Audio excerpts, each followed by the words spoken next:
You've heard the saying, great minds think alike. It's the kind of thing we toss out in a meeting when someone else blurts the same idea we were about to share. A little social high five. But here's what we forget. There's a sly, almost cruel extension to that phrase, but fools seldom differ. It's not ancient wisdom carved into marble somewhere. It's a 20th century satirical add-on, a wink aimed at puncturing our self-congratulation. The first half feels like a compliment, the second half, a quiet insult. Suddenly, what sounded like a toast to brilliance starts to sound like a warning. Agreement, it suggests, is not always proof of genius. It might just be a signal that nobody's thinking hard enough. And once you know that twist, you start to wonder, how many times in history have great minds marched in lockstep, straight into disaster? January 28th, 1986. The Space Shuttle Challenger is poised on the launch pad, steam ghosting off its flanks in the cold Florida air. Inside a conference room the night before, Morton Thiokol's engineers had been clear, do not launch. The O-rings sealing the rocket boosters had a troubling flaw. They stiffened in low temperatures. The forecast? Well below freezing. They were unanimous. This wasn't a maybe, this wasn't, let's keep an eye on it. It was, this will fail. But then came the call with NASA, the questions, the subtle but unmistakable push, schedule, politics, public expectations. Thiokol's management huddled privately, away from the engineers, and reversed the recommendation. Green light. 73 seconds after liftoff, the Challenger tore apart in the sky, live on television, killing all 7 crew members. Not because no one saw it coming, but because everyone who mattered agreed to ignore those who did. And here's the unnerving part. The psychology behind that fatal meeting isn't rare.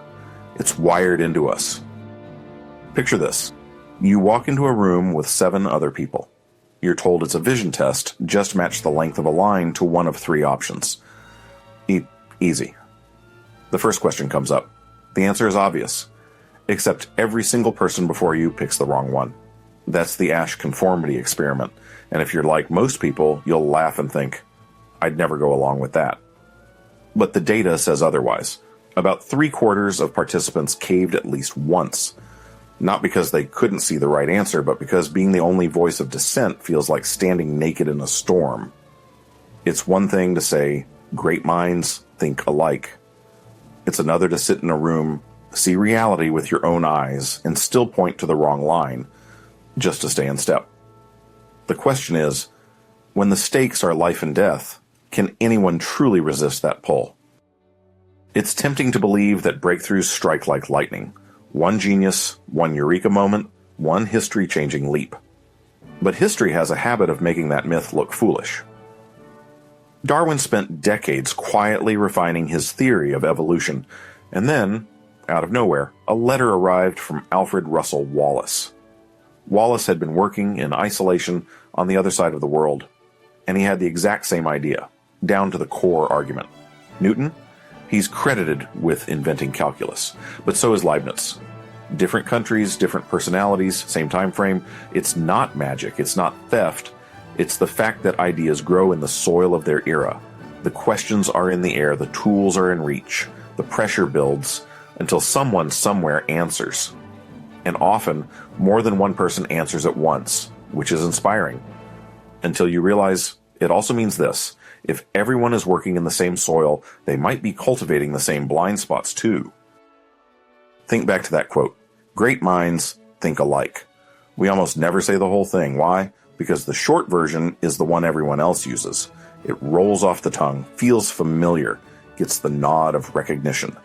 That's the sneaky thing about conformity. It hides inside the everyday. Even the way we choose which version of a phrase to repeat says something. We want the one that will land smoothly, that won't make the listener pause, that signals we're part of the same tribe. So we drop the twist, the part that complicates it. And in doing so, we prove the point the twist was warning us about. If our speech patterns bend so easily toward the crowd, what about the choices that matter far more? A bee colony choosing a new home doesn't just swarm toward the first decent tree hollow. Scouts fan out in all directions, each finding options and coming back to advertise them with that famous waggle dance. The decision isn't instant. It's a noisy debate, a contest of recruitment, and here's the critical part. The colony's survival depends on enough scouts resisting the pull of the majority, long enough to keep exploring alternatives.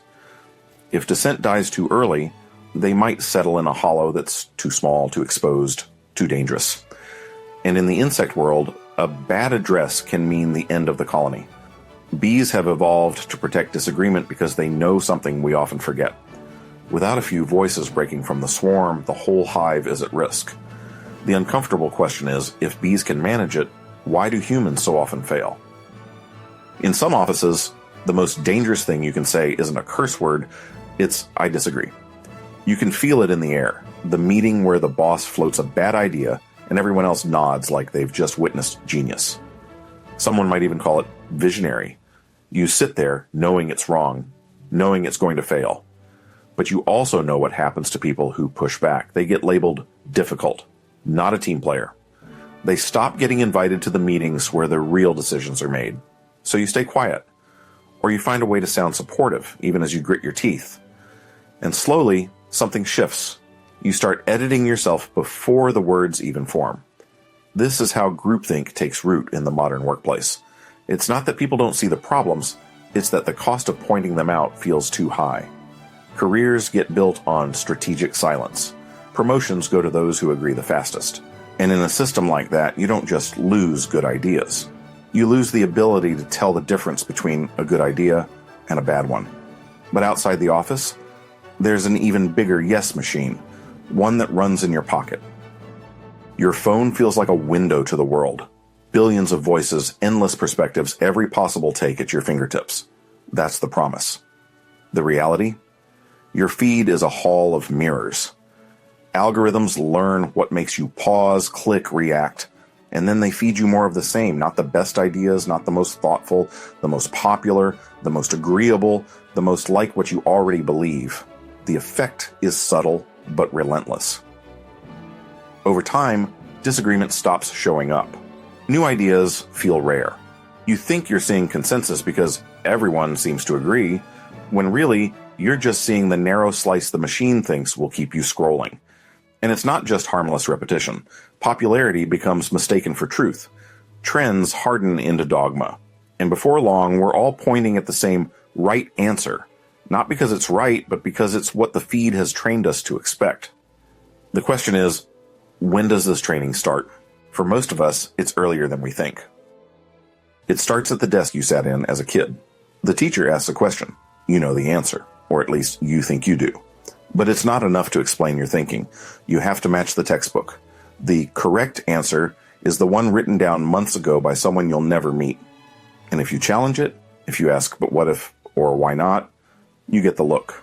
Maybe you're told to save it for after class. Maybe you're called distracting.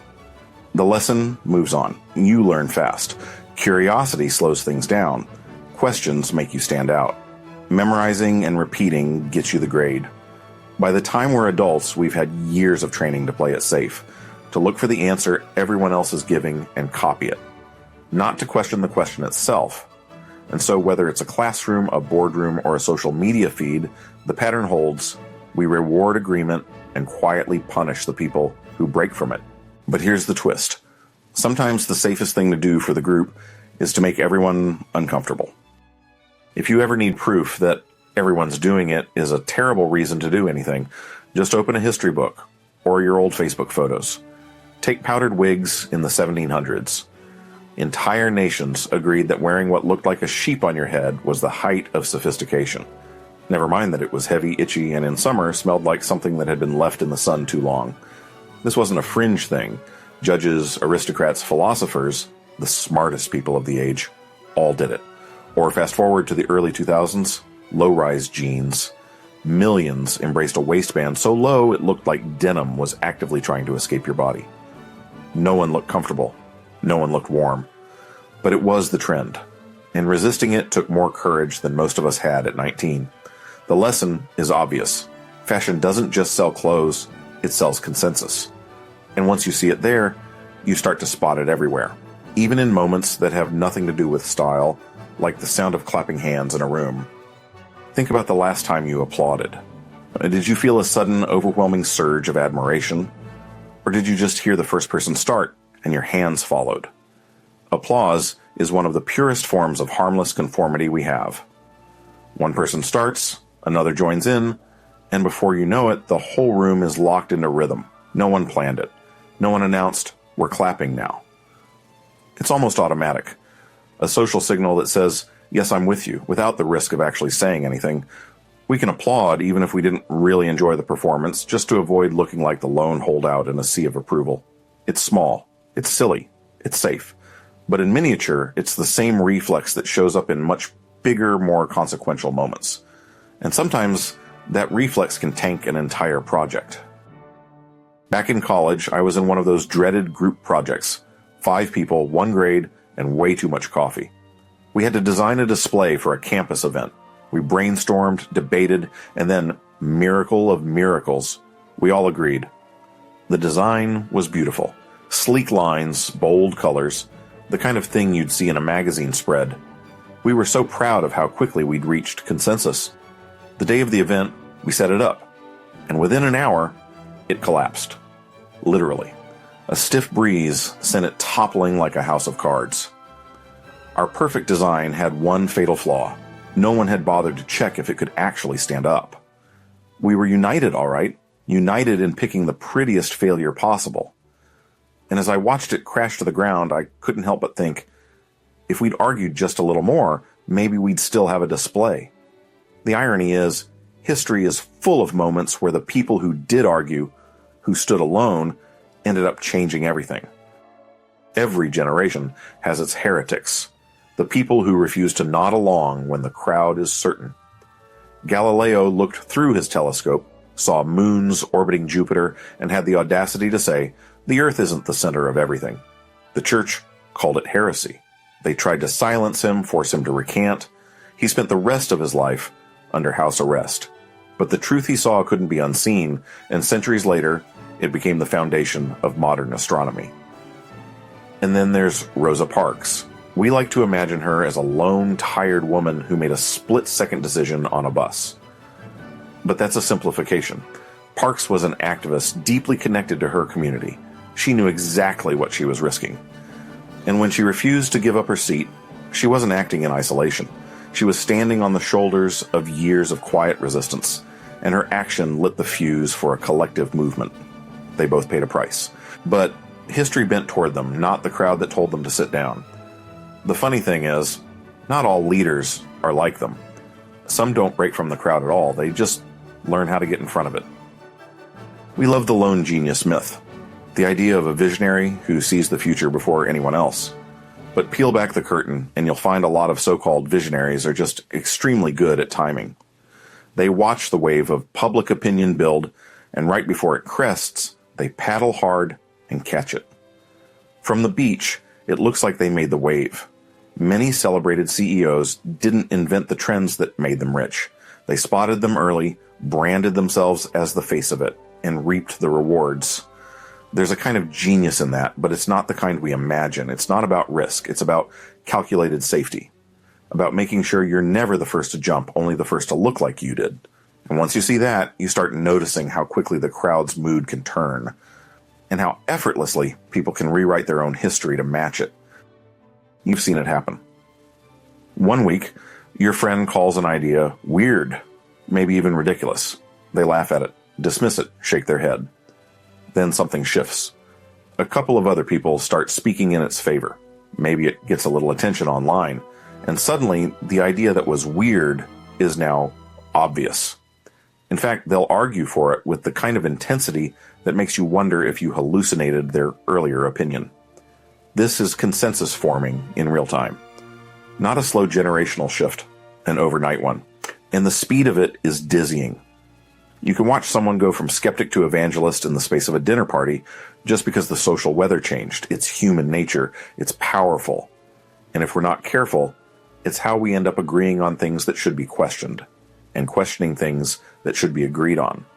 Which leaves us with the hardest question of all. How do we tell the difference? Agreement feels good. It's warm, safe, like stepping into a room where everyone's smiling at you. Sometimes it really is a sign that you've hit on something brilliant, an idea so clear and strong that it cuts through every doubt. But other times, it's a warning, a subtle signal that no one is looking closely enough, that the questions aren't being asked. The tricky part is you can't tell which is which just by counting nodding heads. You have to ask why. Why is everyone in step? Is it because the idea is that good, or because no one wants to be the one to break the rhythm? Agreement can be a sign of genius, or the biggest red flag in the room. The difference is what you do next. The good news? You can train for this, not to disagree for the sake of it, but to make space where disagreement is safe, even welcome. In a meeting, that might mean inviting the quietest voice in the room to go first. In a friendship, it might mean saying, "I see it differently," without turning it into a fight. In a family, it might mean letting a conversation wander into uncomfortable territory instead of shutting it down. These moments aren't dramatic, they're small, almost invisible, but they're what keep a group sharp. They remind everyone that the goal isn't to be in perfect harmony, it's to get to the truth, even if it sounds messy at first. If no one ever says, "Hold on, I'm not sure," your group is already in danger. Because by the time you need dissent, it's usually too late to grow it. So here's the challenge. The one that loops all the way back to where we started. The next time you feel the comfort of universal agreement, stop and ask yourself, is this brilliance? Or is this just the best-dressed foolishness in the room?